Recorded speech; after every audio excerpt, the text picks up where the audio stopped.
하나님 말씀은 주보에 조금 잘못 나왔는데요. 에베소서 6장 14절입니다. 에베소서 6장 14절 신약성경 317페이지에 있습니다. 에베소서 6장 14절 같이 한 목소리로 같이 읽겠습니다. 그런즉 서서 진리로 너희 허리띠를 띠고 의의 호심경을 붙이고. 아멘. 주일 예배에 나오신 여러분들을 주님의 이름으로 환영하고 축복합니다. 우리는 전신갑주에 대해서 말씀을 나누고 있죠. 사람의 몸의 전체적인 균형을 유지하게 하고 몸을 움직이게 하고 사람의 중심은 바로 허리라고 이야기를 지난 시간까지 말씀을 드렸습니다. 그리고 그 허리를 진리로 졸라매야 된다. 이것이 시작이다 라고 말씀을 드렸어요. 바울은 굉장히 논리적인 사람입니다.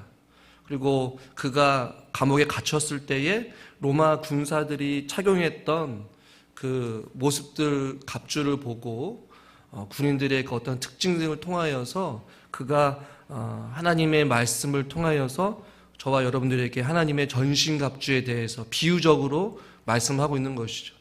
이것은 사람들의 관련된 신체와도 관련되어 있습니다. 그러나 이것을 너무 신체적으로 해석을 해서 뭐 허리나 발이나 뭐 가슴이나 이런 것들 너무 육체적인 중심으로 해석하는 것도 조금은 주의를 해야 되고, 또 한편으로는 이것을 너무 양극단으로 다르게 해석하는 경우도 조금은 문제가 있습니다. 그러나 오늘 저와 여러분 읽은 본문을 통하여서 바울이 진리의 허리띠 혹은 진리를 허리로 졸라매고 나서 다음으로 취해야 될 행동이 그 다음으로 중요한 부분이겠죠. 사람의 신체에 대해서 이야기를 할 때 오늘 저와 여러분이 읽은 본문에서는 의의 호심경이라고 번역을 했어요. 그러나 저는 의도적으로 설교 제목을 의의 호심경으로 하지 아니하고 의의 가슴바지라고 제목을 잡았습니다.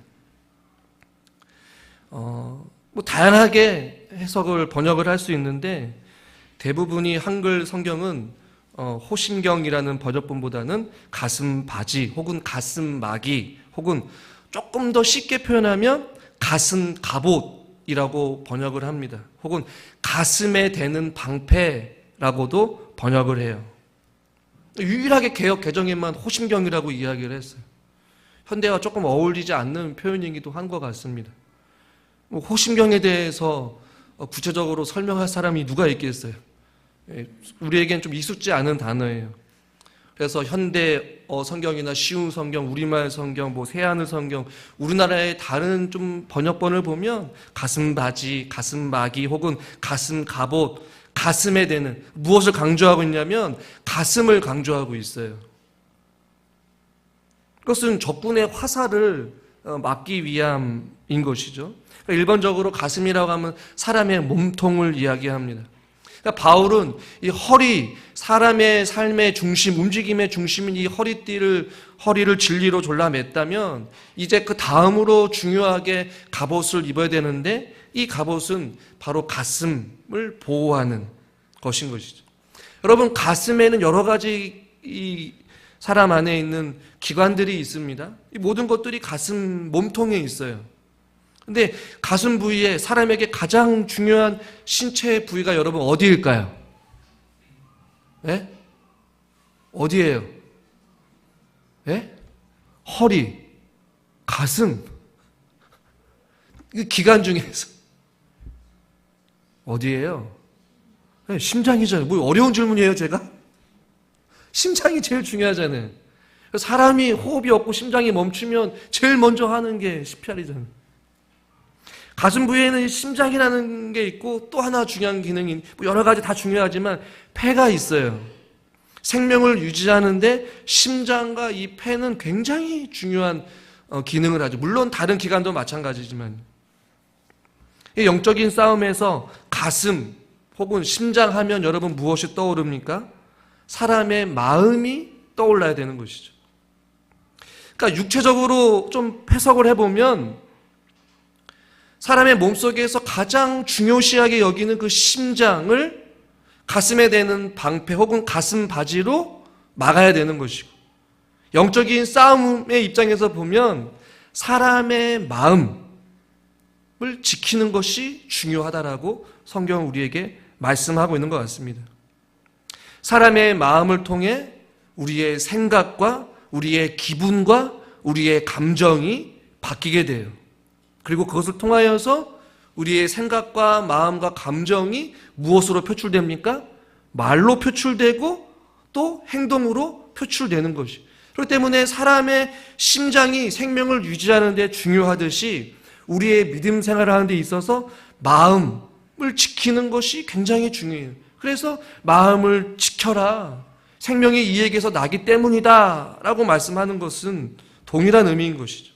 사람의 기분과 감정과 생각을 모든 것을 컨트롤하는 것이 이 마음이기 때문에, 은혜도 마음으로 들어오고 죄도 마음으로 들어오기 때문에 바울은 영적 정식 갑주에서 허리에 진리를 졸라매고 그 다음에 가슴바지, 우리 마음, 우리의 생명을 유지하는 죽고 사는 그 마음을 잘 지켜야 된다. 그래서 오늘 의의 호심경, 가슴바지를 붙여라 라고 우리에게 말씀하고 있는 것이. 바울은 곳곳에서 그의 서신서에서 동일한 표현을 하는데요. 그 가운데 하나를 살펴보면 데살로니가 전서 5장 8절 같이 한번 읽어볼까요? 우리는 낮에 속하였으니 정신을 차리고 믿음과 사랑의 호심경을 붙이고 구원의 소망의 투구를 쓰라. 네. 또 여기서는 사랑의 호심경이라고 표현하고 있어요. 그러니까 뭐가 됐든 가슴을 잘 지켜라, 마음을 잘 지켜라 라는 의미인 것이죠. 그런데 이 가슴 바지긴 가슴 바지인데 무엇으로 되어 있느냐? 허리에 졸라매는 것은 진리, 하나님의 말씀이에요. 근데 여기서 두 번째로 가슴 바지에 붙여야 되는 그것은 바로 의라고 표현하고 있습니다. 근데 어떤 사람들은 여기서 말하는 의를 다르게 해석하는, 생각하는 경우들이 있어요. 즉, 내가 스스로 의인이 되어서 혹은 내가 어떠한 노력에 의해서 내 스스로를 지킬 수 있다라고 생각하는 것이. 세상에 수많은 유혹이 몰려와도 나는 믿음을 지킬 수 있어. 세상에 어떠한 어려움이 몰려오고 어떤 생각이 날 찾아온다 할지라도 나는 내 스스로, 내 봉사로, 내 기도로, 내 믿음으로 나는 그것을 지킬 수 있다 하는 자기 의에 빠져 있는 사람들이 있어요.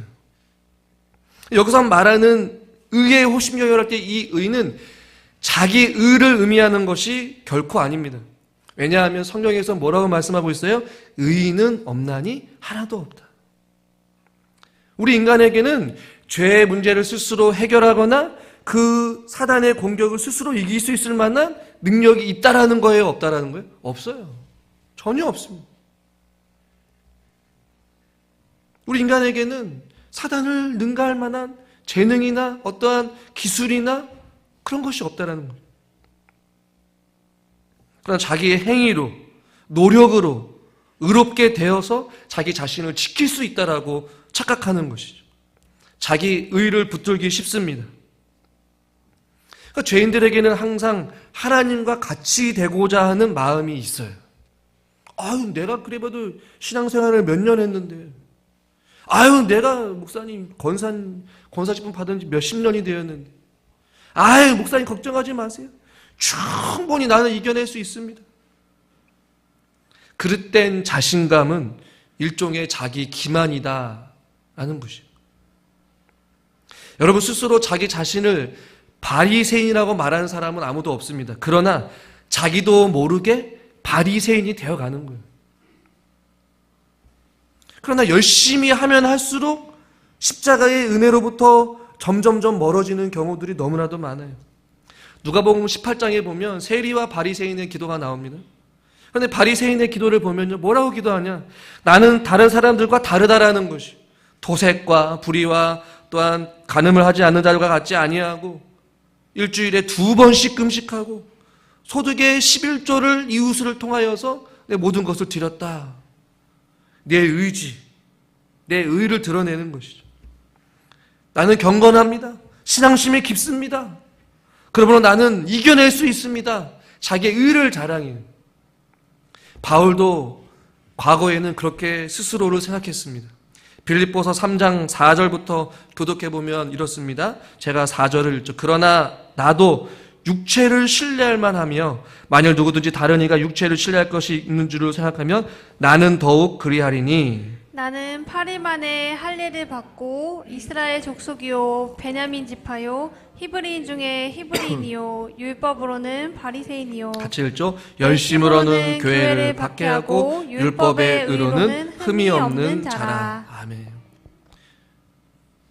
바울 역시도 8일 만에 할례를 받고 이스라엘 족속 중에 베냐민 지파, 명문 중에 명문이고 히브리인 중에 히브리이고 율법에 능통한 자요. 그리고 6절에 보니까 율법의 의로는 흠이 없는, 나는 완벽하게 율법을 지켰던 사람이다라고 바울은 자부하고 있었어요. 그리고 그것을 스스로가 자기는 이 모든 삶 속에서 자기는 의롭다라고 생각을 한 것이었어요. 근데 바울은 나중에 깨닫습니다. 자신이 추구하고 자신이 자랑하고 자기가 자부했던 어떤 신앙의 어떤 혈통과 어떤 모양과 경건의 어떤 삶 속에서 자기는 흠이 없다라고 생각을 했는데 자기가 자랑하고 자기가 믿었던 의지했던 자랑했던 그 모든 것이 헛되고 허망하다는 모든 것을 배설물로 여겨요. 그리고 바울이 깨닫는 것을 빌립보서 3장 9절에서 이렇게 말씀합니다. 같이 한번 읽죠.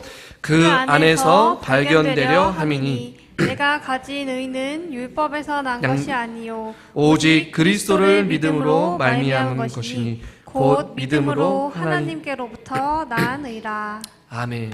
오늘 우리가 본문에서 읽은 의의 호심경 혹은 의의 가슴 바지는요, 이 의를 이야기하는 것이, 내가 가지고 있는 의는 율법에서 내 스스로 내 노력에 의해서 내가 얻은 것이 아니라 오직 그리스도를 믿음으로 말미암아, 누구로 말미암아? 예수 그리스도를 믿음으로 말미암아 곧 하나님께로부터 우리에게 주어진 의다라는 것이. 한번 따라해 봅시다. 하나님께로부터 난 의. 예. 여기서 말하는 의의 믿음의 가슴바지는 하나님께로부터 난 의를 이야기해요. 바울은 그것을 토대로 지금 의의 가슴바지로 우리의 삶을 붙이라라는 것이. 하나님께서 저와 여러분들에게 죄의 문제를 해결할 수 없는 우리들에게, 사단의 그 영적인 어둠의 세력의 공격을 감당할 수 없는 우리들에게 하나님께서 주신 것은 바로 의의 가슴바지라는 것이. 이것을 신학적인 용어로는 믿음에 의한 칭의라고 이야기를 합니다. 의로 여김을 받는 것. 고린도 후서 5장 21절 중요한 말씀인데 같이 한번 읽어봅시다. 하나님이 죄를 알지도 못하신 이를 우리를 대신하여 죄로 삼으신 것은 우리로 하여금 그 안에서 하나님의 의가 되게 하려 하심이라. 아멘. 우리에게는 의로움이 없어요. 그런데 죄를 알지도 못하신 이가 여러분 누구입니까? 하나님의 독생자 예수 그리스도. 그를 우리를 대신하여 죄로 삼으시고, 이 죄로 삼으셨다는 십자가에 못 박혀 죽으시고 우리로 하여금 그 안에서 예수 그리스도 안에서 하나님의 의를 우리에게 주시기 위함인 것이. 이것을 어떤 학자들은 하나님의 의가 내 속에 주입되었다, 혹은 하나님의 의가 우리에게 옮겨졌다, 하나님의 의를 우리에게 나눠주었다, 이렇게 표현을 해요. 마치 우리의 몸속에 어떤 항체가 없어서 주사를 통하여서 감기를 이길 수 있는, 바이러스를 이길 수 있는 어떠한 약품을 우리 몸에 주사로 주입하듯이 우리에게는 그 어떠한 의로움도 없지만 하나님께서 예수 그리스도의 십자가의 보혈로 우리에게 하나님의 의를 쉽게 말하면 전가시켰다라는 것이. 이 전가라는 표현을 조금 쉽게 말하면 우리에게 주입했다라는 것이. 학자들마다 다양하게 표현해요. 마틴 루터는 이것을 위대한 교환이라고 표현을 합니다. 자백을 보시면 예수 그리스도를 믿을 때에 믿는 자의 죄는 그리스도에게로 옮겨지게 되고 그리스도의 그 의로움은 믿는 자에게 주입된다. 이렇게 해서 위대한 교환이라는 것이죠. 우리 입장에서는 은혜인 것이고 죄 없고 흠도 없으신 예수 그리스도에게 우리의 죄를 짊어지게 했으니 얼마나 고통스럽겠어. 하나님께로 난 이 의로움으로 말미암아 우리는 가슴을 막아야 된다는 것이. 사랑하는 성도 여러분, 여러분 안에 하나님의 난 의가 있으십니까? 할렐루야. 긴가민가해요? 이 하나님께로 난 의, 이 의의 가슴바지로 우리를 보호해야 되는 거죠. 이 하나님께 난 의는 두 가지 또 다른 의미를 가지고 있는데요. 법적인 의미로서는 재판에서 죄인에게 무죄를 선언하듯이 의롭다라고 선언하는 것이. 죄는 그대로 있지만 용서는 받았다라는 것이죠. 할렐루야. 한번 따라합시다. 죄는 그대로 있지만 용서받았다라는 것입니다. 네. 법적으로 죄는 없어지진 않아요. 그러나 법적으로, 공식적으로, 합법적으로 죄가 없다라고 하나님께서 선언해 주시는 거죠. 또 다른 의미는 관계적인 의미에서 하나님과 우리의 관계가 죄로 인하여서 가로막혀져 있었는데 하나님께서 우리를 그리스도로 말미암아 의롭게 여기셔서 우리가 하나님의 은혜의 보좌 앞에 담대히 나감으로 말미암아 하나님과 우리의 관계가 회복되어지는 것을 이야기해요. 그러니까 우리는 죄를 이길 수 있는 의가 하나도 없지만 예수 그리스도의 은혜로 말미암아 하나님의 의가 우리 안에 있어서 하나님 우리를 죄 없다 공식적으로 선포하시고 관계를 회복시켜 주셔서 우리가 하나님의 자녀로서 어둠의 권세로부터 보호를 받고 하나님께서 은혜로 말미암아 하나님의 자녀가 되는 권세를 누리게 된 줄 믿으시길 바랍니다. 이것을 골로새서 1장 13절에 바울은 이렇게 말씀해요. 같이 한번 읽겠습니다. 그가 우리를 흑암의 권세에서 건져내사 그의 사랑의 아들의 나라로 옮기셨으니. 이것을 바울은 깨달은 거예요. 내가 그동안 내 신분을 자랑했어요. 나는 8일 만에 할례를 받고 히브리인 중에 히브리인, 율법에 능총하고 일주일에 2번씩 금식하며 율법을 다 지켰던 율법으로 흠이 없는 완벽한 사람이었다라고 생각을 했던 바울에게도 끊임없는 하나님의 말씀의 깨달음을 통하여서 자기가 가지고 신뢰했던 모든 것이 잘못되었음을 깨달아 알게 된 것이죠. 오직 나의 나된 것은 주의 은혜로 된 것이다. 그 의로움으로 인하여서 살아갈 수 있구나라는 것을 바울은 깨달은 것이. 여러분, 그러므로 오늘 우리가 붙여야 될 것, 우리의 가슴팍에 붙여야 될 그것은 바로 우리의 의로움이 아니에요. 우리의 노력이 아니에요. 우리의 신분이 아니에요. 여러분의 직분이 아니라는 것이.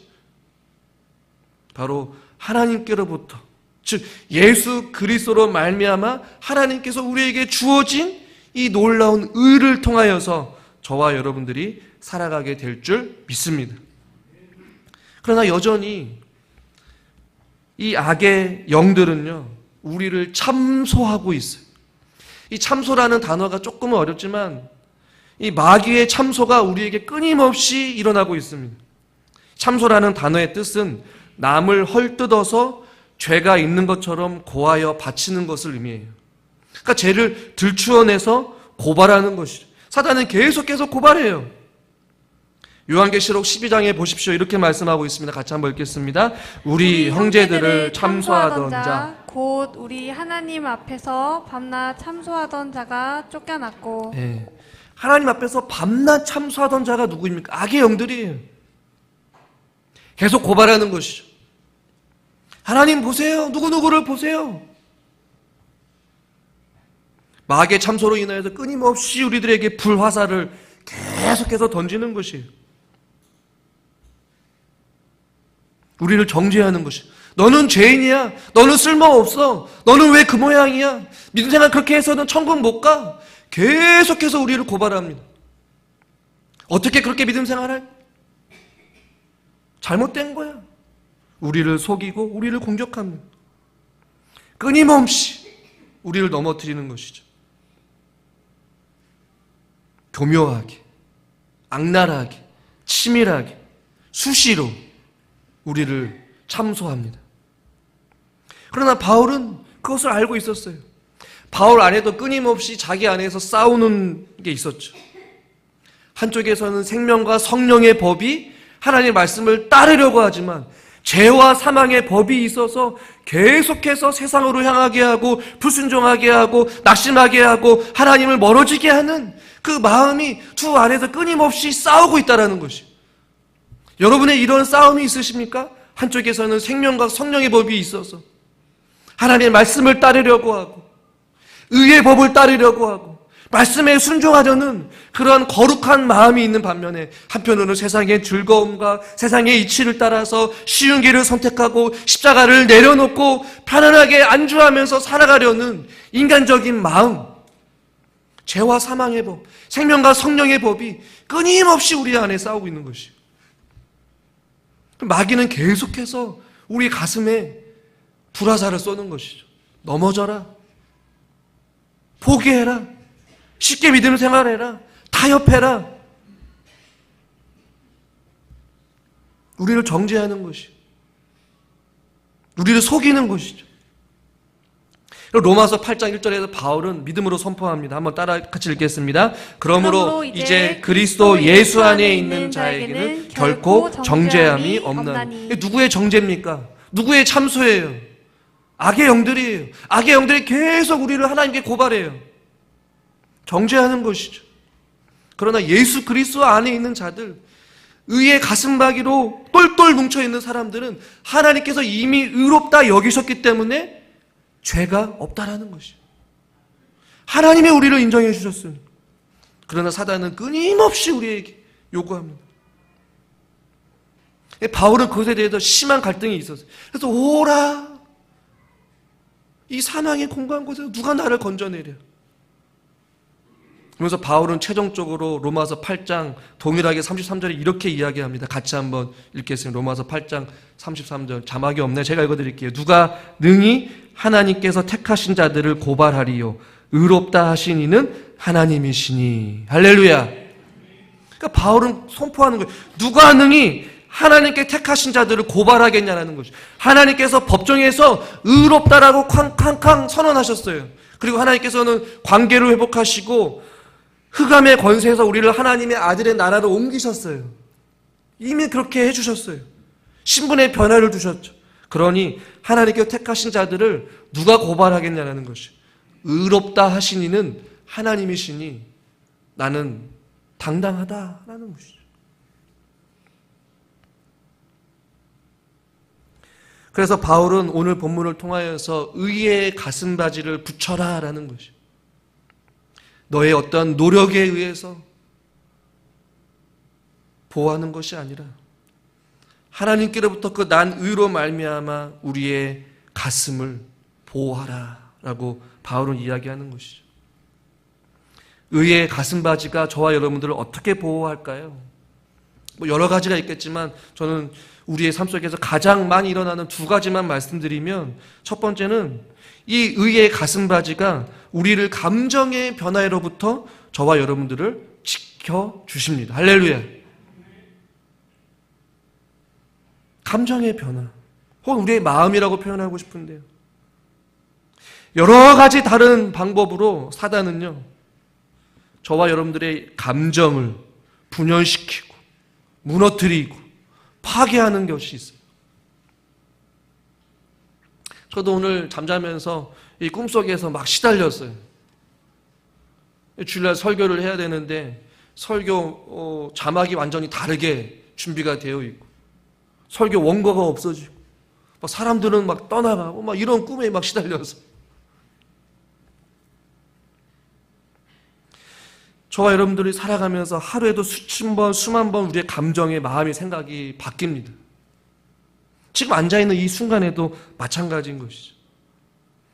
그래서 악의 영들은요 가장 먼저 우리의 마음을 지배하려고 합니다. 우리의 감정을 사로잡으려고 해요.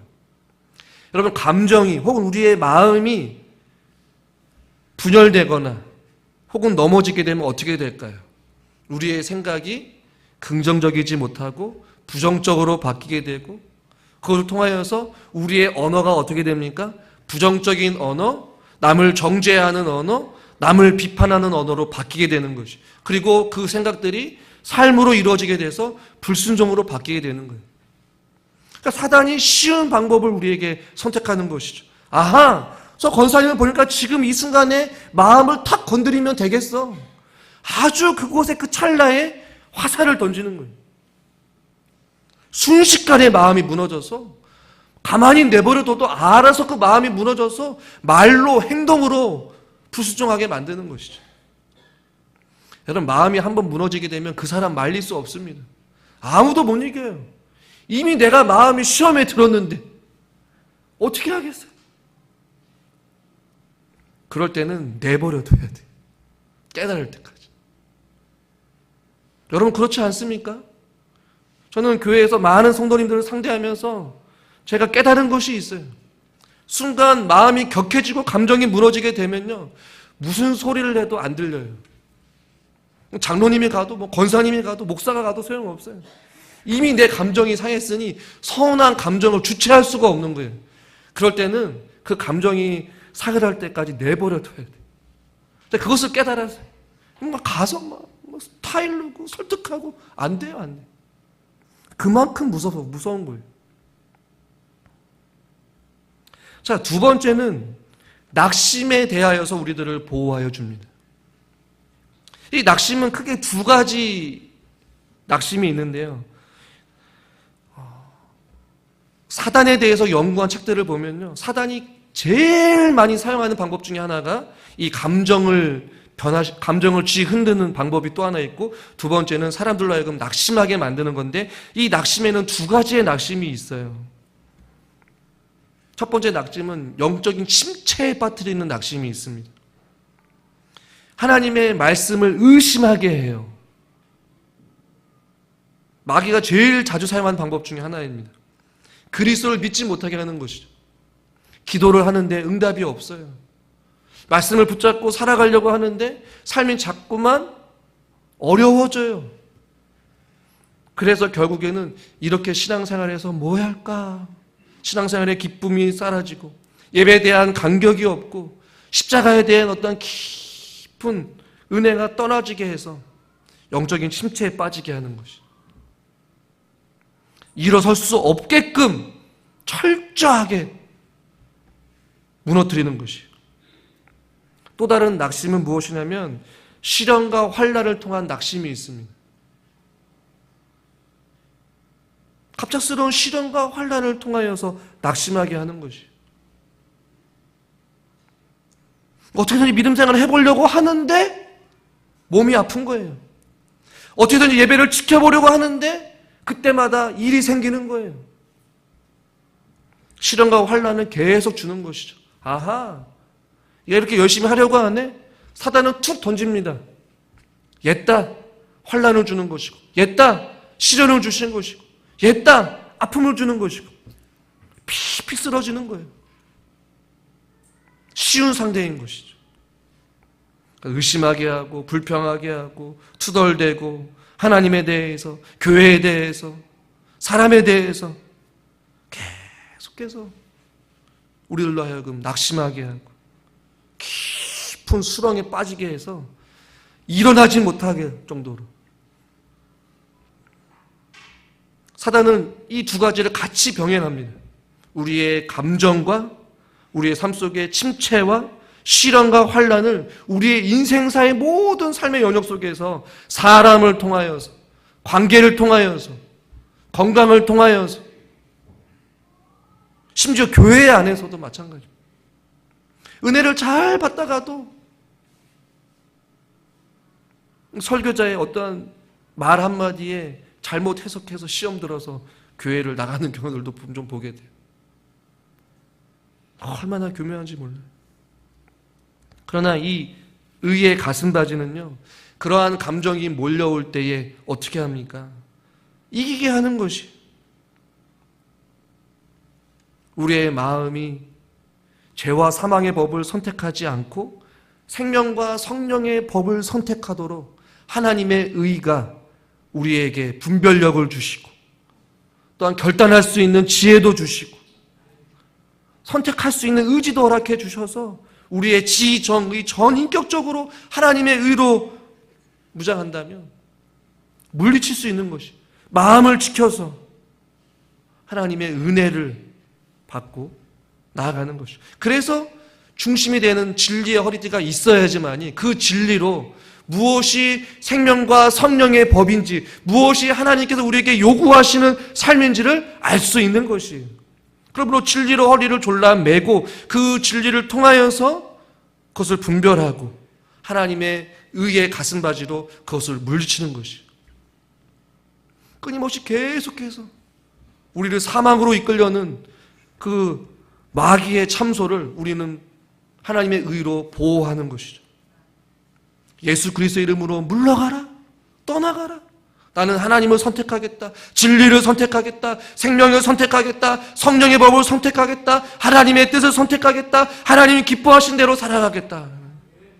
세상 사람들이 원하는 방식, 쉬운 방식, 현실적인 방식, 이성적인 방식이 아니라는 것이죠. 하나님의 방식, 하나님의 의로움을 선택하게끔 우리의 마음을 하나님의 의로 말미암아 잘 붙잡고 계시기를 주님의 이름으로 축원합니다. 영적인 침체에 빠질 때마다 나는 왜 이거밖에 안 될까? 나는 왜 이렇게 못 살아갈까? 시련과 환난을 왜 나에게 주실까? 그럴 때마다 낭망할 것이 아니라 나를 사랑하시고 환난과 고난 중에도 나와 함께 하시고 나를 붙잡고 계시는 그 하나님이 계셔. 그 하나님의 의로 말미암아 나는 하나님의 자녀가 되었어. 주홍같이 붉은 죄라 할지라도 주의 그리스도의 보혈로 나를 용서해 주셨으니 하나님께서 나를 책임져 주실 거예요. 그것으로 그 환난과 시련을 이겨내시고 영적인 깊은 침체에서 다시 한 번 더 예수 그리스도의 보혈로 말미암아 다시 한 번 더 일어날 수 있기를 주님의 이름으로 축원합니다. 로마서 8장 39절에 이렇게 말씀하죠. 같이 한번 없으면 제가 읽어드리겠습니다. 높음이나 깊음이나 다른 어떤 피조물이라도 우리를 우리 주 그리스도 예수 안에 있는 하나님의 사랑에서 끊을 수 없느니라. 하나님의 사랑 안에서 끊을 수가 없는 것이. 그러므로 저와 여러분들은 어떻게 살아가야 되겠습니까? 의의 가슴바지를 어떻게 해야 되는 것이에요? 붙여야 될 줄 믿습니다. 벗으면 안 돼요. 내려놓으면 안 돼요. 마귀는 저와 여러분들의 심장을 계속 노리고 있어요.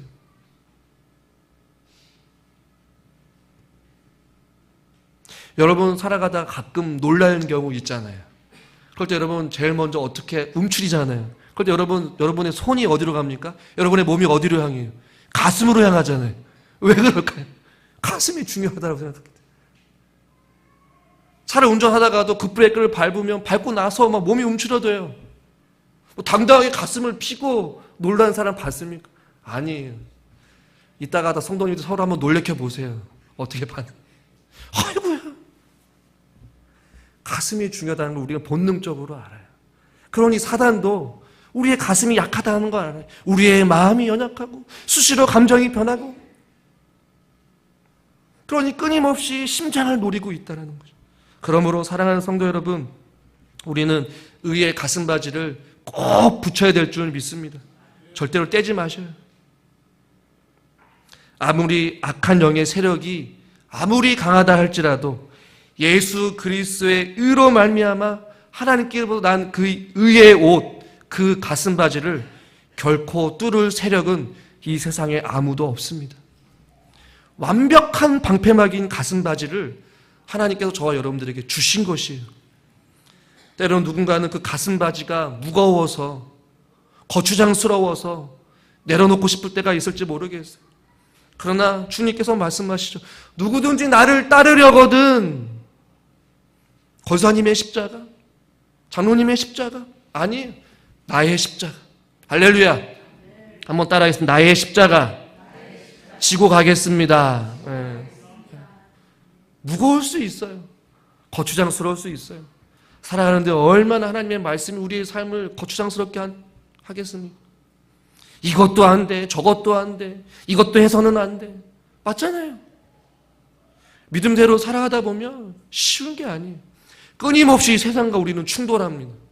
세상의 가치관과 하나님의 가치관이 다르기 때문에 그래요. 그러니 우리가 가지고 있는 그 의의 가슴바지가 번거롭고 무겁고 내려놓고 싶을 때가 있지만, 그러나 우리가 승리하기 위해서는 주님께서 허락하신 이 완벽한 가슴 방패를 우리는 붙이고 있어야 된다는 것이. 순서를 기억하십시오. 의의 가슴바지를 하기 전에 우리는 진리로 허리를 졸라매야 합니다. 그러므로 진리 안에 거하시고 무겁고 힘들고 버겁다 할지라도 우리 안에 가슴 바지를 꼭 소유하고 계셔서 끊임없는 우리의 심장, 우리의 삶의 중심을 무너뜨리려고 하는 그 마귀의 불화살을 하나님의 의로 물리치시고 막아내시고 이겨낼 수 있고 승리할 수 있기를 주님의 이름으로 축원합니다. 하나님 아버지, 우리에게 하나님께로부터 난 그 의로 말미암아 우리를 의롭다 여기시고 그 어떠한 어둠의 공격으로부터 우리를 보호하여 주시고 우리를 지키시고 우리와 함께하여 주신 줄 믿습니다. 우리가 때로는 우리가 그 마귀의 참소로 인하여서 낙심하고 우리의 마음이 무너져서 주님 앞에 불순종하고 영적인 깊은 침체에 빠져서 기도도 하지 못하고 예배에 감격도 없고 하나님의 그 어떠한 은혜로 누리지 못하는 그런 상황 가운데 처한다 할지라도 다시 한 번 더 의의 가심바지를 다시 한 번 우리 몸에 붙이게 하여 주셔서 예수 그리스도로 말미암아 어둠의 세력들의 공격들을 막아내게 하여 주시고 물리치게 하여 주시옵소서. 예수님의 이름으로 기도드리옵나이다. 아멘.